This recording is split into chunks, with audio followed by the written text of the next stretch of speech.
Rasul Paulus di penjara, murid-murid bisa dibungkamkan, anak-anak Tuhan dipecat dari jabatan, pangkat, dan golongannya. Bahkan mungkin piring nasimu bisa ditutup. Tapi dengar, Injil Kristus tidak dapat dibungkamkan. Injil Kristus tidak dapat dipenjarakan. Karena Injil itu kekuatan Allah yang menyelamatkan setiap orang percaya. Kita berdoa untuk firman Tuhan. Bapa di sorga, kami rindu mengalami kebenaran-Mu. Kami rindu berjumpa dengan kuasa-Mu. Sebab kami percaya hanya firman Allah yang memberi kami kebebasan untuk memuliakan Engkau dan mengasihi orang-orang di sekitar kami. Dalam nama Tuhan Yesus Kristus. Haleluya. Amin. Saudara-saudara, dalam malam puji dan doa ini, saya ingin membacakan sebuah ayat Alkitab dari kitab Filipi pasal 1 ayat 20. Sebab yang sangat kurindukan dan kuharapkan ialah bahwa aku dalam segala hal tidak akan beroleh malu, melainkan seperti sedia kala, demikian pun sekarang, Kristus dengan nyata dimuliakan di dalam tubuhku, baik oleh hidupku maupun oleh matiku. Itu pernyataan Rasul Paulus waktu sedang di dalam penjara di Filipi karena Injil. Nah, saya ingin mengajak kita merenungkan bagian ini dalam rangka memperingati minggu-minggu Prapaskah atau Minggu Sengsara Tuhan Yesus, tapi juga sekaligus memberi kita penguatan pengharapan. Nah, saya akan menceritakan sebuah kisah nyata dari Australia. Ada seorang pemuda yang tinggal di Australia. Dan waktu dia masih sekolah di SMA, dia termasuk seorang pemuda tampan, seorang aktor yang amat berbakat. Suatu ketika dia pindah ke sebuah kota, masih di Australia, dan dia agak sulit mendapat pekerjaan. Akibatnya dia terpaksa bekerja di sebuah galangan kapal atau dok kapal, ya. Dia bekerja di dok kapal di tempat yang kurang begitu aman, di tempat yang kurang bersahabat, tetapi dia harus bekerja. Di daerah itu banyak penjahat. Nah, satu kali dia pulang ke rumah, sudah malam dalam perjalanan pulang, dia ditodong, dikeroyok oleh banyak penjahat. Dia dipukul, dia mencoba melawan, tapi nggak kuat karena hanya seorang diri. Dan 2 jam kemudian, ada seorang polisi patroli yang kemudian bawa anak muda itu ke rumah sakit. Tim medis amat heran, kok dia masih hidup? Padahal udah babak belur, wajahnya udah nggak berbentuk lagi. Dan puji Tuhan, para dokter tim medis bisa menyelamatkan pemuda ini. Wajahnya udah nggak berbentuk lagi seperti sedia kala. Dan pasti nggak ada orang kasih pekerjaan. Akhirnya suatu kali dia diminta untuk bekerja di sebuah tempat sirkus dengan memerankan judul yang aneh, yaitu The Man Without a Face, pria tanpa wajah. Makhluk-makhluk yang aneh, dia menjadi pemeran di sirkus itu. Tapi lama-lama dia nggak bertahan lihat wajahnya, akhirnya dia mencoba untuk mencari cara lain. Dia beberapa kali ke gereja, tapi duduk paling belakang. Dan selalu menangis, sedih, karena wajahnya memang tidak lagi berbentuk seperti semula. Dia berencana untuk bunuh diri. Suatu ketika lagi di gereja di bagian belakang, pastor melihat bahwa anak muda ini sedang menangis. Lalu pastor datang ke dia. Lalu pastor bertanya, "Ada apa dengan engkau?" Dia mulai cerita kisah itu. Lalu pastor mulai memberi dia penguatan, mendoakan dia, menepuk pundaknya. Pastor berkata, "Aku bisa bantu kamu, tapi kamu berjanji tidak boleh putus asa, tidak boleh bunuh diri." Dan akibatnya, saudara-saudara, selain dia dilayani firman Tuhan, pastor menemukan seorang dokter ahli bedah.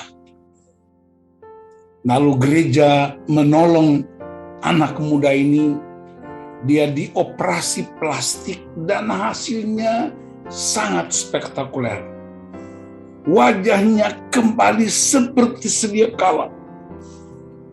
Itu mujizat yang terbesar dalam hidupnya. Nah, saudara-saudara, siapakah anak muda ini?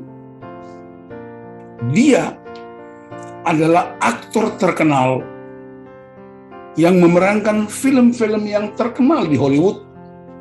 Antara lain film Braveheart, Little Weapon, The Patriot, bahkan dia sutradara terkenal dari The Passion of the Christ.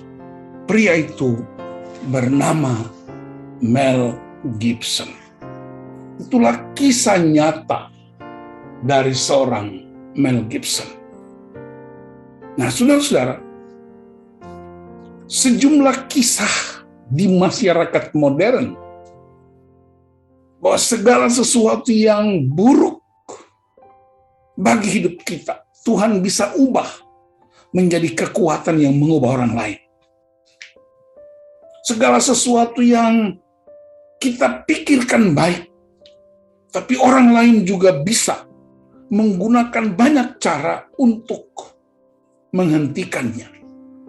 Peristiwa semacam ini kita ingat juga di dalam masyarakat modern kita hari-hari ini. Begitu ramainya di media sosial. Ada lembaga tertentu yang mencoba menyingkirkan orang-orang yang berhikmat dan profesional dengan sejumlah alasan. Bagi saya itu tidak aneh karena ini pernah terjadi 2000 tahun yang lalu. Terjadi dalam kehidupan kekristenan. Terjadi dalam kehidupan masyarakat yang beradab. Seorang penjahat terkenal yang diubahkan Tuhan.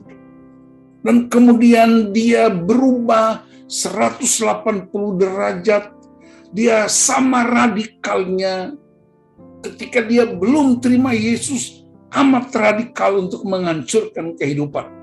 Tapi ketika dia berjumpa dengan Kristus, dia juga tetap radikal, tetapi mengubah orang mengalami kehidupan yang lebih baik. Paulus, dia dipenjara di Filipi bukan karena berbuat jahat, bukan karena dia narkoba, dia mencuri, dia korupsi, tapi dia dipenjarakan karena memberitakan Injil Kerajaan Allah. Pertanyaan pokok kita ialah, bukankah Injil itu adalah kekuatan Allah? Bukankah Injil itu adalah firman Allah? Bukankah Injil itu adalah kuasa Allah? Kok seolah-olah Injil itu kalah atau takluk kepada dunia yang jahat? Saya merenungkan berkali-kali dan saya temukan jawabannya. Ternyata saudara-saudara, kekuatan Injil bukan sekedar kata-kata yang diucapkan. Kekuatan Injil bukan sekedar hikmat-hikmat yang dialirkan kepada orang lain. Tapi kekuatan Injil juga adalah kesediaan kita untuk menahan berbagai bentuk penindasan untuk membuktikan bahwa Injil itu berkuasa untuk mengubah orang-orang yang jahat sekalipun menjadi orang yang lebih baik.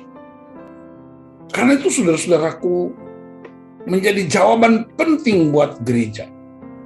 Bahwa kalau ada hamba-hamba Tuhan yang menderita karena Injil, pemberita Injil yang mengalami siksaan dan penderitaan, ingatlah bahwa itulah media yang Tuhan pakai untuk menunjukkan bahwa Kristus itu datang dengan kasih dan kedamaian. Dia tidak membalas kejahatan dengan kejahatan, tapi justru kebaikan dan kedamaiannya membuat banyak orang mengalami perubahan hidup yang lebih baik. Saudara-saudara, Paulus waktu dipenjarakan justru menjadi kesempatan bagi dua pihak. Pihak yang pertama adalah orang-orang yang kenal Paulus. Mereka menopang dia, mereka mendoakan dia terus-menerus. Mereka tidak mencari pengacara untuk membela dia, tapi mereka mendoakan dia. Tapi ada pihak lain yang pakai Injil yang diberitakan Paulus untuk terus digembar-gemburkan dengan tujuan supaya penderitaan Paulus, pemenjaraan Paulus semakin menjadi berat. Saudara perhatikan ini. Dalam kisah ini saya ingat dua tokoh terkenal zaman Yesus, yaitu Pilatus dan Herodes. Pilatus dan Herodes adalah dua pemimpin yang menjadi musuh bebuyutan.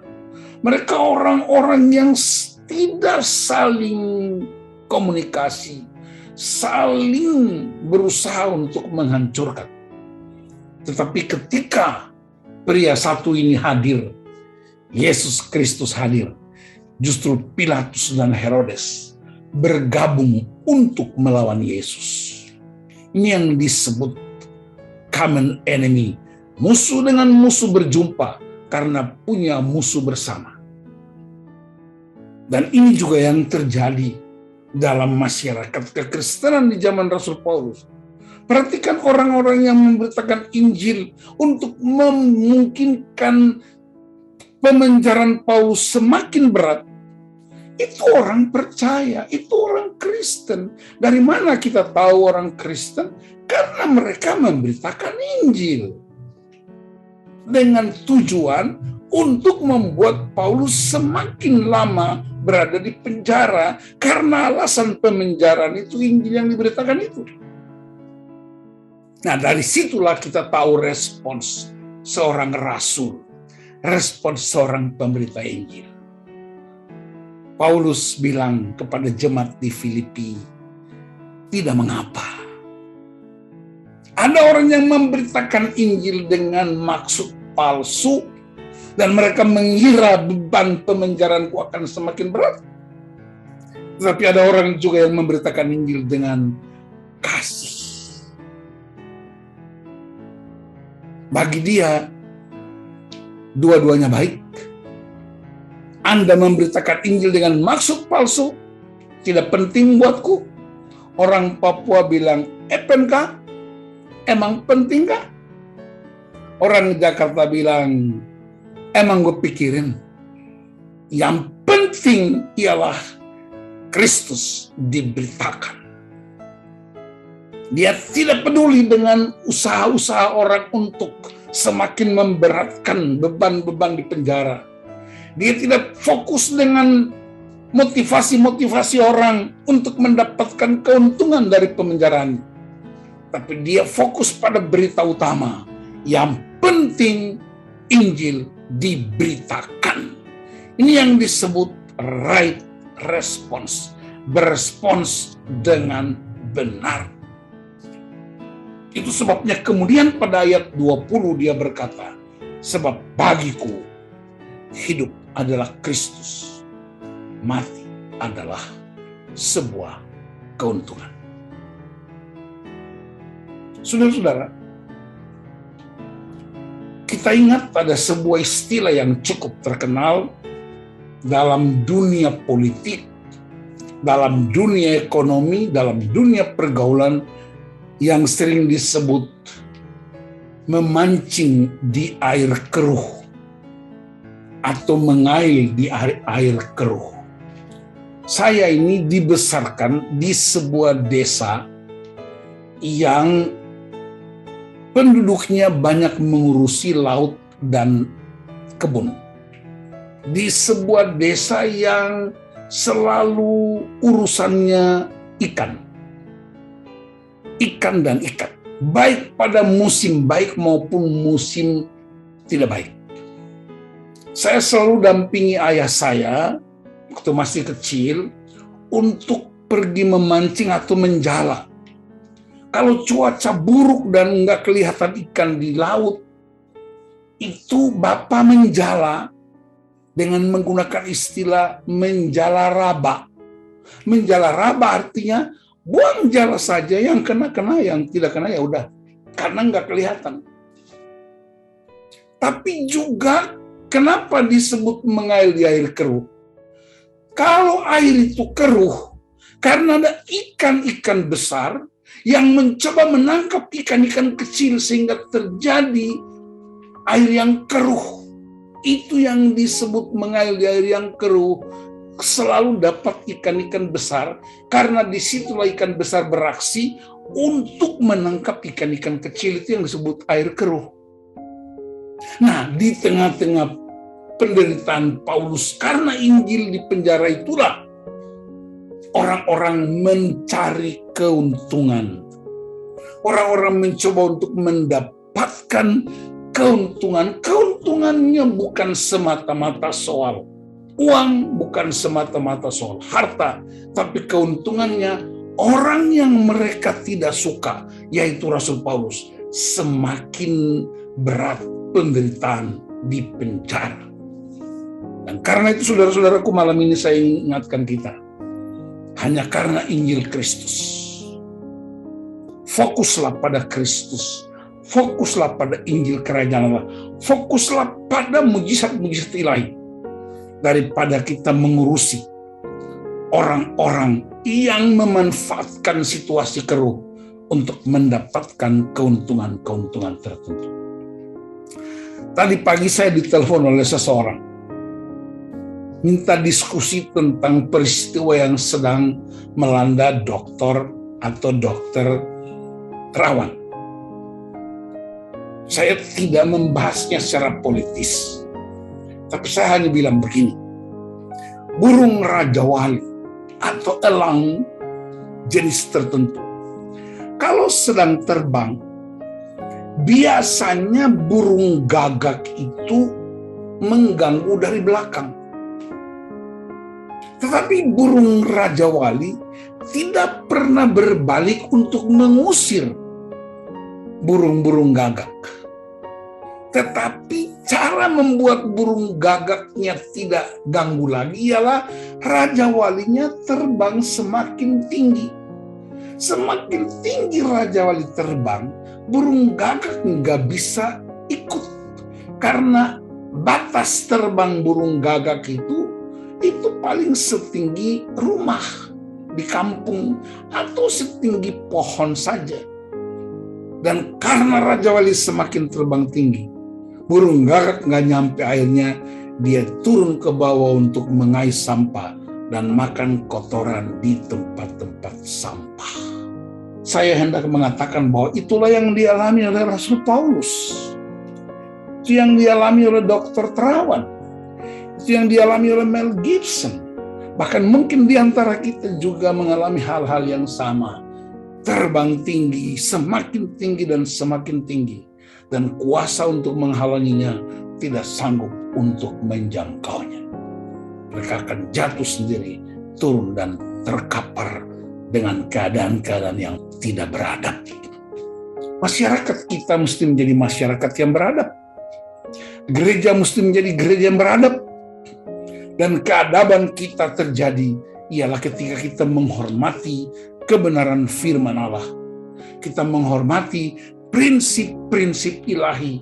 Kita menghormati Kristus yang tersalib itu. Kita menghormati orang-orang yang berjuang untuk membebaskan orang-orang lain. Rasul Paulus tidak mencari keuntungan dari pemberitaan Injil. Rasul Paulus tidak mencari popularitas dalam pemberitaan Injil. Tapi Rasul Paulus ingin memberitakan bahwa ketika kamu terima Kristus, ketika kamu hidup dalam kebenaran ilahi, kamu akan mengalami kemerdekaan yang sempurna. Kamu akan mengalami pembebasan dari segala kuasa jahat apapun. Saudara-saudara yang dikasihi Tuhan Yesus Kristus, bagaimana kita terapkan ini dalam kehidupan bergereja kita, di jemaat lokal kita, di tingkat-tingkat tertinggi di tengah-tengah masyarakat? Saya menyampaikan beberapa prinsip. Yang pertama, hidup dalam kebenaran punya resiko. Anda bisa tidak disukai, karena kebenaran yang Anda hidupi dan Anda bawa bisa mengganggu kenyamanan orang lain. Tetapi firman Tuhan malam ini mengingatkan kita untuk tidak fokus pada kepentingan kita dan kerasulan kita dan kewibawaan pemberitaan Injil kita. Tapi kita fokus bahwa Kristus itu diberitakan. Entah dengan cara palsu, entah dengan cara yang benar, tidak penting. Yang penting Kristus diberitakan. Yang kedua, pemberita Injil bisa dibungkamkan. Rasul Paulus dipenjarakan. Anak-anak Tuhan bisa dipecat dari jabatan apapun karena kebenaran. Tapi dengar saya beritahu, Injil Kerajaan Allah tidak dapat dibungkamkan. Injil Kerajaan Allah tidak dapat dipenjarakan. Injil Kerajaan Allah tidak dapat disingkirkan. Karena Injil Kerajaan Allah adalah Allah dalam Kristus Yesus. Karena itu berbahagialah, bersukacitalah. Rasul Paulus berkata, bersukacitalah, bersukacitalah. Karena Injil itu kekuatan Allah yang menyelamatkan. Kisah Mel Gibson yang terkenal itu, kisah dokter terawan yang sedang menjadi pembicaraan di dunia, dan kisah-kisah orang lain. Saya ingin ingatkan satu kisah lagi. Pastor Sande Adeleja di sebuah negara di Eropa Timur. Dia seorang pria kulit hitam, kecil badannya, kepalanya kecil, dan rambutnya itu, keritingnya itu keriting total. Setiap kali dia berjalan di kota itu, orang selalu menghina dia. Cara menghinanya apa? Menyebut dia monyet. Caranya gimana? Kalau dia berjalan, mereka buang ke dia pisang atau kacang. Dan orang-orang yang menyertai dia, mereka bilang begini, Pastor, Anda sedang dihina. Anda dibilang monyet karena dilempari kacang dan pisang. Tapi saudara tahu apa jawaban Pastor Sande Adeleja? Dia bilang, aku bersyukur kepada Tuhan. Karena rupanya Tuhan ciptakan aku seperti ini untuk menjadi penghiburan bagi orang-orang yang membutuhkan penghiburan. Berkali-kali pastor mengucapkan itu dalam setiap keadaan. Dan satu ketika, apa yang terjadi saudara? Gereja yang dia pimpin di kota ini mengalami kemajuan. Jemaat terbesar di Eropa Timur hampir 20.000 orang. Dan semua majelisnya adalah mereka yang pernah membuang ke dia pisang dan kacang. Orang-orang yang pernah menghina dia justru menjadi majelis jemaat dia yang amat setia dalam pelayanan. Mereka yang pernah ingin singkirkan dia menjadi para pelayan di gereja. Itulah kekuatan Injil. Penderitaan yang kita alami, penghinaan yang kita hadapi adalah kekuatan kesaksian yang mengubah hidup banyak orang mengubah hidup dunia ini. Saya tadi pagi betul-betul berdoa dan merenungkan bagaimana respons seorang dokter terawan. Jangan dipolitisir, jangan dibawa ke bagian apapun, tapi tangkap value-nya. Ketika dia diwawancarai, apa tanggapan Anda terhadap pemecatan itu? Dia bilang begini, lembaga itu adalah rumahku yang kedua. Mereka adalah sahabat. Wow, saya ingat peristiwa Yesus. Ketika dia mengalami penderitaan, dia disiksa, dia tetap berkata, "Aku mengasihi kamu seperti Bapa mengasihi aku." Itulah kekuatan yang membuat kita bertahan sampai hari ini. Maka ketika kau menghadapi orang-orang di sekitar Anda, apakah itu di rumah, tetangga, kiri kanan, muka belakang, di tempat pekerjaanmu, dengarkan pesan-pesan ini. Itu sebagai tanda kita menghormati penderitaan Kristus dan kematian Kristus. Tidak ada yang sia-sia di hadapan Tuhan. Oh Pak Pendeta, tapi kan kita manusia biasa. Enggak ada yang bilang saudara malaikat, kita manusia biasa. Sekali lagi, saya bikin pernyataan ini yang sudah pernah didengar dan sudah pernah diucapkan orang-orang lain. Rasul Paulus di penjara, murid-murid bisa dibungkamkan, anak-anak Tuhan dipecat dari jabatan, pangkat, dan golongannya. Bahkan mungkin piring nasimu bisa ditutup. Tapi dengar, Injil Kristus tidak dapat dibungkamkan. Injil Kristus tidak dapat dipenjarakan. Karena Injil itu kekuatan Allah yang menyelamatkan setiap orang percaya. Karena itu kita tetap hidup dalam kemuliaan Tuhan. Bersukacitalah. Karena hidupku adalah Kristus. Mati adalah sebuah keuntungan. Seorang hamba Tuhan berkata, Anda lahir mirip orang tuamu, tetapi ketika Anda mati, Anda mirip keputusanmu sendiri. Tuhan Yesus memberkati kita. Haleluya. Amin.